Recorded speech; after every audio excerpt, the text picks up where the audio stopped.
আসসালামু আলাইকুম রহমতুল্লাহি ওয়া বারাকাতুহু। আপনাদের সকলকে আজকের ভিডিওতে স্বাগত জানাচ্ছি। আমার কাছে অনেকেই অনেক সময় একটা কমন প্রশ্ন করে যে ভাই আমি তো ফ্রিল্যান্সিং করতে চাই, তাহলে আমার জন্য কোন বিষয়টা পারফেক্ট হবে? তো আজকের পুরো ভিডিওতে আমি সেই বিষয়টা নিয়েই ব্যাখ্যা দেওয়ার চেষ্টা করব যে ঠিক আপনার জন্য কোন বিষয়টা পারফেক্ট হবে ফ্রিল্যান্সিং করার ক্ষেত্রে। তো চলেন আজকের ভিডিওটি শুরু করা যাক। প্রথমত ফ্রিল্যান্সিং কি? আমরা যেটা বুঝি যে ফ্রিল্যান্সিং হচ্ছে কোনো কাজ কাম না করে ঘরে বসে ২-৩ মাসের মধ্যে লাখ লাখ টাকা ইনকাম করা করা যে উপায়, সেটাকেই মূলত ফ্রিল্যান্সিং বলে। না, ফ্রিল্যান্সিং হচ্ছে কোনো একটা বিষয়ের উপরে এক্সপার্ট হয়ে দক্ষ হয়ে ঘরে বসে ইনকাম করাকে বোঝানো হয়। তো তাহলে আপনাদের কাছে হয়তো প্রশ্ন থাকতে পারে যে ভাই আমি তো কোনো বিষয়ে দক্ষ না, তাহলে আমার জন্য কোনটা পারফেক্ট? তার আগে আমাদের এটা জানতে হবে যে কোন কোন বিষয়ের উপরে আমরা ফ্রিল্যান্সিং করতে পারবো। আমরা চাইলে কথা বলেও ফ্রিল্যান্সিং করতে পারি, আমরা চাইলে কোনো একটা ভাষাকে অন্য ভাষাতে রূপান্তর করে ফ্রিল্যান্সিং করতে পারি। কিন্তু বর্তমানে যে প্রচলিত ফ্রিল্যান্সিং এর যে টপিকগুলো আছে সেই টপিকগুলো নিয়েই কিন্তু আমি আজকে আলোচনা করব। বর্তমানে অনেকগুলো টপিক আছে যার মধ্যে এই টপিকগুলো অনেক বেশি পপুলার বা জনপ্রিয়, এইগুলো নিয়ে অনেকেই কাজ করতেছে এবং ভালো সাফল্য পাচ্ছে। তার ভিতরে উল্লেখযোগ্য হচ্ছে digital marketing, graphic design, content writing, motion graphic design, 3D animation, 3D modelling, video editing, web development, web design and development, software development, apps development ইত্যাদি ব্যাপারগুলো।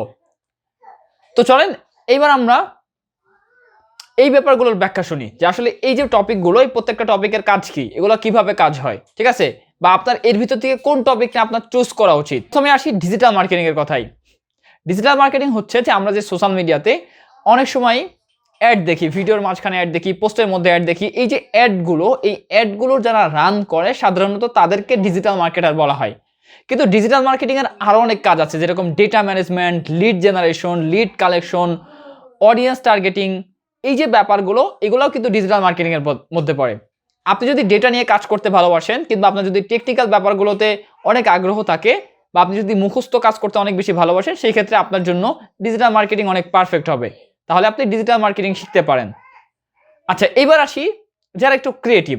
ধরেন আপনি ভাবতে ভালোবাসেন, আপনার ভিতর থেকে অনেক অনেক নতুন নতুন জিনিস বের হয়, আপনি আর্ট করতে ভালোবাসেন, আপনার হাতের লেখা অনেক ভালো, এই ক্ষেত্রে আপনি যেটা গ্রাফিক ডিজাইন করতে পারেন।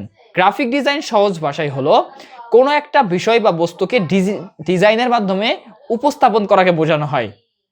আপনি যদি আর্ট করতে ভালোবাসেন, সেই ক্ষেত্রে আপনি গ্রাফিক ডিজাইন করতে পারেন। আপনি যদি ক্রিয়েটিভ হন, আপনি যদি সৃজনশীলতা ভালোবাসেন, সেই ক্ষেত্রে আপনি গ্রাফিক ডিজাইন চুজ করতে পারেন।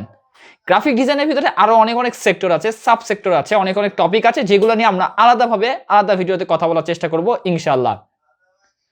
আচ্ছা, এইবার আমরা আসি কন্টেন্ট রাইটিং নিয়ে। কন্টেন্ট রাইটিং হচ্ছে লেখালেখি করে ইনকাম করা। আপনি চাইলে কারোর ব্লগ পোস্ট লিখতে পারেন, কোনো একটা টপিকের উপর রিসার্চ করে আপনি রিসার্চ পেপার লিখতে পারেন, কারোর কন্টেন্ট লিখে দিতে পারেন, আপনি নিজে একটা ওয়েবসাইট তৈরি করে সেখানে ব্লগ পোস্ট করে আপনি কিন্তু অ্যাডসেন্সের মাধ্যমে ইনকাম করতে পারেন। আপনার হাতের লেখা যদি ভালো হয়, আপনি যদি ভালো লিখতে পারেন, আপনি যদি ভালো রিসার্চ করতে পারেন, সেই ক্ষেত্রে কন্টেন্ট রাইটিং আপনার জন্য পারফেক্ট হতে পারে। তো অবশ্যই আপনি থিঙ্ক করবেন যে আপনার জন্য কোনটা বেটার, আপনি কোনটা করতে বেশি ভালোবাসেন, আপনি কোনটাতে বেশি দক্ষ, আপনি আর্ট করতে বেশি ভালোবাসেন, নাকি লিখতে বেশি ভালোবাসেন, নাকি ভাবতে বেশি ভালোবাসেন, নাকি আপনি টেকনিক্যাল ব্যাপারগুলো নিয়ে কাজ করতে ভালোবাসেন। এরপরে আমরা যেটা নিয়ে কথা বলবো সেটা হচ্ছে মোশন গ্রাফিক ডিজাইন। মোশন গ্রাফিক্সটা হচ্ছে গ্রাফিক ডিজাইনেরই আর একটা পার্ট, এটা হচ্ছে মোশন পার্ট। মোশন শব্দের অর্থ হচ্ছে কোনো একটা অবজেক্টকে মুভ করা বা নড়াচড়া করানো। আপনি যদি আপনার গ্রাফিক ডিজাইনের যে এলিমেন্টগুলো আছে, একটা ব্যানারকে আপনি মুভ করতে চান, অ্যানিমেট করতে চান, সেই ক্ষেত্রে আপনি মোশন গ্রাফিক্সের কাজ করতে পারেন। আপনার যদি কার্টুনে আগ্রহ থাকে, তাহলেও আপনি কিন্তু 2D মোশন গ্রাফিক্স শিখতে পারেন। সেক্ষেত্রে আপনি কিন্তু কার্টুন অ্যানিমেশন করতে পারবেন, 2D কার্টুনগুলো কিন্তু আপনি অ্যানিমেট করে শিখতে পারবেন। যেরকম গোপাল ভাঁড়, মিনা রাজু কার্টুন, এই কার্টুনগুলো আপনি চাইলে, যদি আপনার যদি আগ্রহ থাকে, সেক্ষেত্রে আপনি সেটা শিখতে পারেন। সেটা শিখে আপনি কিন্তু কার্টুন বানাইতে পারেন, আপনি মোশন গ্রাফিক্সের কাজ করতে পারেন, আপনি টিভিসের কাজ করতে পারেন। এরকম অনেক অনেক কাজ আছে যেগুলো আপনি মোশন গ্রাফিক্স শিখে করতে পারেন। এরপরে আছে 3D মডেলিং। সহজ ভাষায় 3D মডেলিং হচ্ছে কোনো একটা বস্তুকে, রিয়েল বস্তুকে, কোনো একটা রিয়েল অবজেক্টকে কম্পিউটার গ্রাফিক্সের মাধ্যমে উপস্থাপন করাকেই মূলত বোঝানো হয়। আপনি যদি রিয়েল জগৎটাকে আপনি ভার্চুয়াল জগতের সাথে অ্যাডজাস্ট করে কাজ করতে চান বা আপনার যদি ভার্চুয়ালি আপনি যদি আপনার নিজের একটা রিয়েল ওয়ার্ল্ড ক্রিয়েট করতে চান, সেই ক্ষেত্রে আপনি চাইলে 3D মডেলিং শিখতে পারেন। অথবা আপনি যদি একজন গ্রাফিক ডিজাইনার হয়ে থাকেন কিন্তু আপনি আপনার মন মতো মকআপ খুঁজে পাচ্ছেন না, মকআপের জন্য আপনি কিন্তু 3D মডেলিং শিখতে পারেন।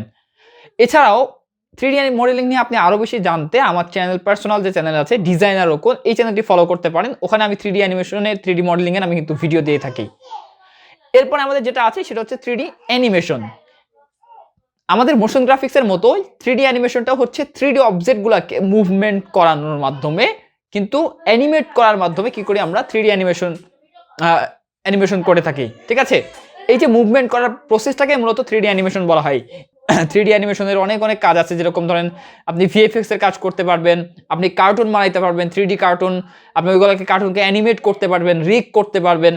এই কাজে যদি আপনার আগ্রহ থাকে, কার্টুন ওয়ার্ল্ডে যদি আপনার আগ্রহ থাকে, ভিএফএক্স এ যদি আপনার আগ্রহ থাকে, সেই ক্ষেত্রে আপনি 3D অ্যানিমেশনটা শিখতে পারেন। তবে অবশ্যই আপনাকে আগে মডেলিংটা ভালোভাবে শিখতে হবে, এরপরেই কিন্তু 3D অ্যানিমেশনটা। তো এরপরে আসি ওয়েব ডিজাইন অ্যান্ড ডেভেলপমেন্ট। আমরা তো ওয়েবসাইটে প্রত্যেকেই প্রতিদিন ভিজিট করতেছি, facebook.com, youtube.com, linkedin.com, twitter.com, এরকম হাজার হাজার ওয়েবসাইটে কিন্তু আমরা প্রতিদিন ভিজিট করে থাকি। এই যে ওয়েবসাইটগুলো, এই ওয়েবসাইটগুলো যে বানানো হয় এগুলো কিন্তু ডিজাইন করা হয় প্রথমে। এই ডিজাইন যে মাধ্যমে করা হয় এটা হচ্ছে কোডিং এর মাধ্যমে ডিজাইন করা হয়। আর এই কোডিং এর মাধ্যমে ডিজাইন করাটাকে মূলত আমরা ওয়েব ডিজাইন বলে থাকি। ওয়েব ডেভেলপমেন্ট হলো ওয়েব ডিজাইনের ফাংশনগুলোকে ওয়ার্কেবল করার জন্য যে প্রসেসটা ব্যবহার করা হয় সেটাকে মূলত ওয়েব ডেভেলপমেন্ট বলা হয়। ধরেন আপনি একটা বাটনে ক্লিক করে অন্য আরেকটা পেজে যাচ্ছেন, কিন্তু আপনি আপনার বন্ধুর পোস্টে হাহা রিয়াক্ট দিচ্ছেন, এই যে কাজগুলো এগুলোকে কিন্তু ওয়েব ডেভেলপমেন্ট বলা হয়। এই যে বাটনে ক্লিক করা আর একটা হাহা রিয়াক্টে ক্লিক করা, এই প্রসেসটাই কিন্তু ওয়েব ডেভেলপমেন্টের প্রসেস। আপনি যদি কোডিং করতে ভালোবাসেন, আপনার যদি কোডিং করতে বেশি ভালো লাগে, কিন্তু আপনার যদি প্রবলেম সলভিংয়ের স্কিলস ভালো থাকে, কিন্তু আপনি যদি লজিক ভালোবাসেন, সেক্ষেত্রে আপনি ওয়েব ডিজাইন এবং ডেভেলপমেন্ট শিখতে পারেন। ওয়েব ডিজাইন এবং ডেভেলপমেন্ট এখন অনেক ভালো একটা ক্যারিয়ার, তাই আমার প্রেফার থাকবে আপনার অবশ্যই ওয়েব ডিজাইন এবং ডেভেলপমেন্ট শিখেন। তো আজকের ভিডিওটা এই পর্যন্তই। ভিডিওটা আমার অলমোস্ট 4 বার রেকর্ড করা রাখছে প্রথমবারের মতো। তো আমি প্রথমবারের মতো এভাবে ক্যামেরা নিয়ে এক্সপ্লেনেটরি ভিডিও বানাচ্ছি। আশা করি ভুলভ্রান্তি ক্ষমার দৃষ্টিতে দেখবেন। আর এই ভিডিওটার দ্বিতীয় পার্ট আসবে ইনশাল্লাহ, তো দেখা হবে সেই ভিডিওতে। তাই সেজন্য অবশ্যই আমাদের চ্যানেলটি সাবস্ক্রাইব করে পাশে থাকা বেল আইকনটি প্রেস করতে ভুলবেন না। শুভ হোক আপনার ফ্রিল্যান্সিং ক্যারিয়ার। সবাই ভালো থাকবেন, সুস্থ থাকবেন। আসসালামু আলাইকুম ওয়া রাহমাতুল্লাহি ওয়া বারাকাতুহু।